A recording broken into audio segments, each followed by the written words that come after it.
আসসালামু আলাইকুম সবাইকে আবারও একবার স্বাগতম জানাচ্ছি আমাদের আজকের এই ব্লগে। আমি ইয়াসির আরাফাত বলছি ফ্রান্স থেকে।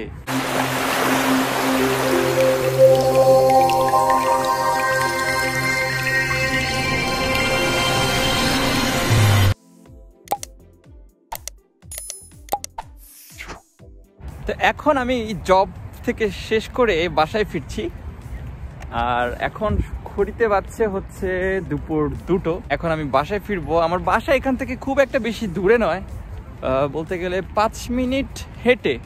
খুব মজার ব্যাপার, তাই না? তো আমি যে এলাকাটিতে থাকি সে এলাকার জনসংখ্যা হচ্ছে 1,20,000, আর তার মধ্যে 40,000 মানুষই হচ্ছে মুসলমান। আমি আজকে আপনাদেরকে দেখাবো যে আমার বাসার ঠিক পাশেই বিশাল বড় একটা মসজিদ। তো চলুন আমরা দেখে আসি। সো সাহাবা মসজিদ নামের এই মসজিদটি সাহাবা মসজিদ অফ ক্রিতের নামে পরিচিত। 2006 সালের অক্টোবরের 4 তারিখে সর্বপ্রথম মসজিদের ভিত্তিপ্রস্তর স্থাপন করা হয়। তৎকালীন মেয়র লরঁ কাতালন এর ভিত্তিপ্রস্তর স্থাপন করেন এবং অক্টোবরের 2006 থেকে এর কাজ শুরু হয়, নির্মাণাধীন কাজ শুরু করা হয় এবং ডিসেম্বরের 2008 সালে এর ইনিগ্রেশন করা হয়। অর্থাৎ ডিসেম্বরের 18 তারিখ থেকে 2008 সনের এই মসজিদটি টোটালি জনসাধারণের জন্য উন্মুক্ত করে দেওয়া হয়। পুরুষের পাশাপাশি এখানে মহিলাদের জন্য রয়েছে নামাজের সুব্যবস্থা। এখানে জুম্মার নামাজ ছাড়াও 5 ওয়াক্ত নামাজের সময় এখানে মহিলাদের নামাজের জায়গা উন্মুক্ত থাকে। 5 ওয়াক্ত নামাজের পাশাপাশি এখানে প্রতি জুম্মার সময় অর্থাৎ শুক্রবারে এখানে প্রচুর মানুষের সমাগম হয় এবং একসাথে অনেক মানুষ জুম্মার নামাজ আদায় করে। নামাজের জায়গার পাশাপাশি এখানে রয়েছে রেস্টুরেন্ট, এখানে রয়েছে বার্গার শপ, এখানে রয়েছে ইসলামিক সেন্টার, এখানে রয়েছে একটি ইসলামিক লাইব্রেরি এবং এখানে রয়েছে একটি ইসলামিক শপ।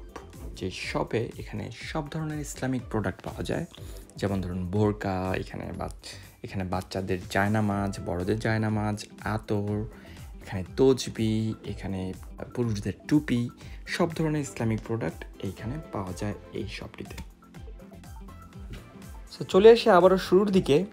মসজিদটি নির্মাণের সময় এখানে union of Muslim association of ক্রিতে নামে একটি প্রতিষ্ঠান, ইসলামিক প্রতিষ্ঠান, এই মসজিদটি নির্মাণের সময় 3 মিলিয়ন ডোনেশন দেয়। এছাড়াও এই 3 মিলিয়ন ডোনেশনের পাশাপাশি এখানকার মেয়র লরঁ কাতালন এই মসজিদটি ব্যয় ইসলামিক সেক্টর খাতে ব্যয় হিসাবে এখানে আরও 1 মিলিয়ন ইউরো খরচ করে। অর্থাৎ 4 মিলিয়ন ইউরো খরচে মসজিদটি নির্মাণ কাজ সম্পন্ন করা হয়। মসজিদটিতে রয়েছে 150-এরও বেশি কার পার্কিংয়ের সুব্যবস্থা। এছাড়াও এই কার পার্কিংয়ে জুম্মার সময় শত শত মানুষ একসঙ্গে জুম্মা নামাজ আদায় করে।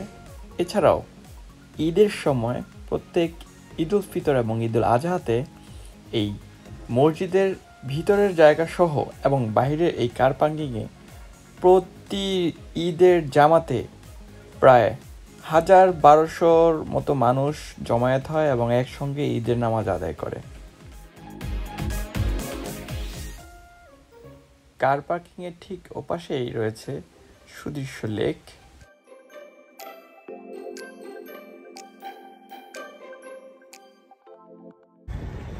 এখন আমি যাব হচ্ছে ঠিক মসজিদের পিছনটাতে, যেখানে সুন্দর একটি ঝর্ণা রয়েছে এবং নামাজের ব্যবস্থা। আমরা জুম্মার নামাজ এখানে পিছনেও জায়গা আছে, এখানে পিছনের জায়গায় নামাজ পড়তে পারি।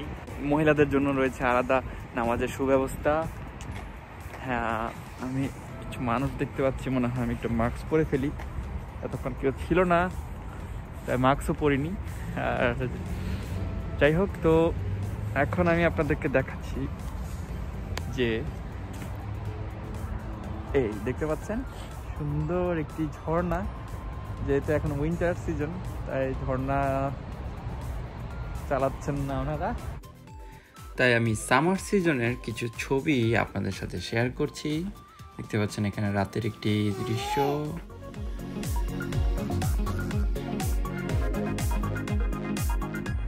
মসজিদের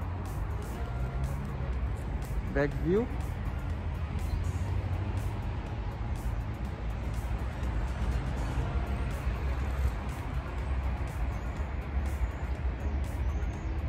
অসাধারণ সত্যি অসাধারণ। ফ্রান্সে আমি বসবাস করছি আমার পরিবার নিয়ে, এবং এই ফ্রান্সে এই পর্যন্ত আমার কখনোই মনে হয়নি আমি নিরাপদ নয়, এবং আমি আমার পরিবার নিয়ে আছি, আমার পরিবার নিরাপদ নয়। এবং ধর্মনিরপেক্ষতার ব্যাপারে এরা খুবই অমায়িক, এবং এদের ব্যবহার, এদের আচার আচরণ, এদের সব কিছুই আমার খুবই ভালো লাগে এবং খুবই অসাধারণ। সো এখন আমি আপনাদেরকে দেখাবো এই সুন্দর মসজিদটির পাশেই কত সুন্দর একটি লেক রয়েছে। যদিও আজকে খুবই গ্লুমি ওয়েদার, বাট তারপরেও আমার দেখতে খুবই ভালো লাগছে। ঠান্ডার কারণে আজকে তেমন বেশি মানুষজন দেখা যাচ্ছে না।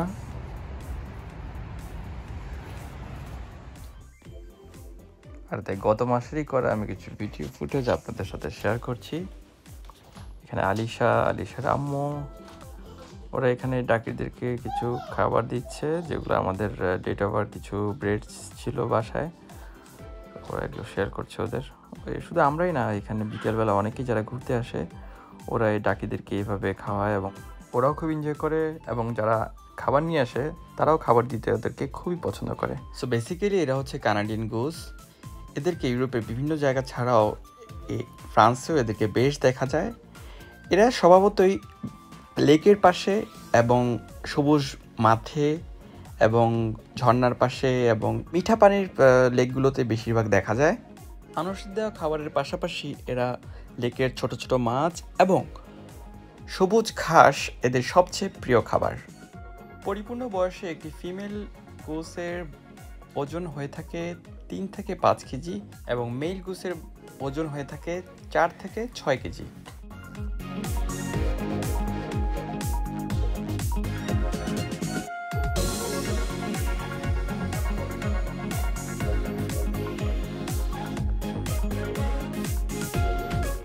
আর এই লেকটির প্রধান আকর্ষণ হচ্ছে এই লেকটির জীববৈচিত্র্য।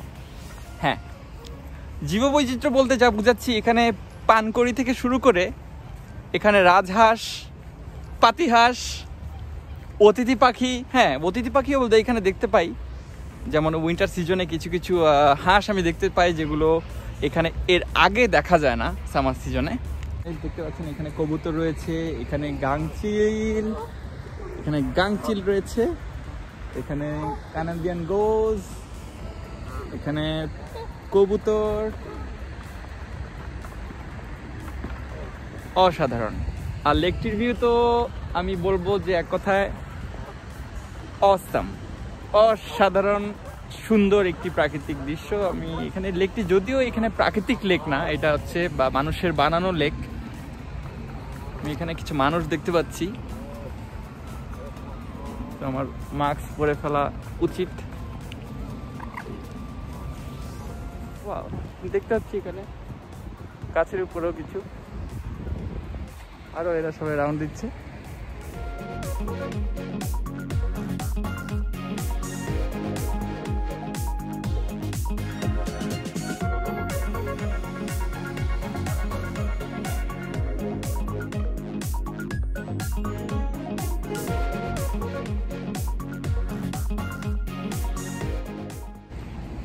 তো এই ছিল আজকের ব্লগ। সবার যদি ভালো লেগে থাকে আজকে আমার এই ব্লগটি, অবশ্যই লাইক দিবেন, এবং যারা সাবস্ক্রাইব করেননি এখনো পর্যন্ত প্লিজ সাবস্ক্রাইব করবেন আমাদের এই চ্যানেলটি। সবাইকে অসংখ্য ধন্যবাদ, এবং আবারও ধন্যবাদ জানাচ্ছি যারা আমাদের চ্যানেলটি সাবস্ক্রাইব করেছেন, এবং অসংখ্য কমেন্ট পাচ্ছি আপনাদের, সুন্দর সুন্দর কমেন্ট, যা আমাদের ব্লগ করতে এবং আমাদের দৈনন্দিন জীবনে আমাদের খুবই ভালো লাগছে আপনাদের কমেন্টসগুলো পড়ে। যারা যারা কমেন্ট করছেন এবং বিভিন্ন জিনিস জানতে চেয়েছেন, বিভিন্ন বিষয়ে আরও যারা আপনারা জানতে চাচ্ছেন, আমরা কন্টিনিউয়াসলি এবং আমরা কন্টিনিউ সেগুলো আপনাদেরকে সামনে নিয়ে আসবো। আমি বিভিন্ন ভ্লগে আপনাদের প্রশ্নের উত্তরগুলো দেওয়ার চেষ্টা করব। সো সবাইকে আবারও ধন্যবাদ জানিয়ে আজকের মতো বিদায় নিচ্ছি। আল্লাহ হাফেজ, আসসালামু আলাইকুম।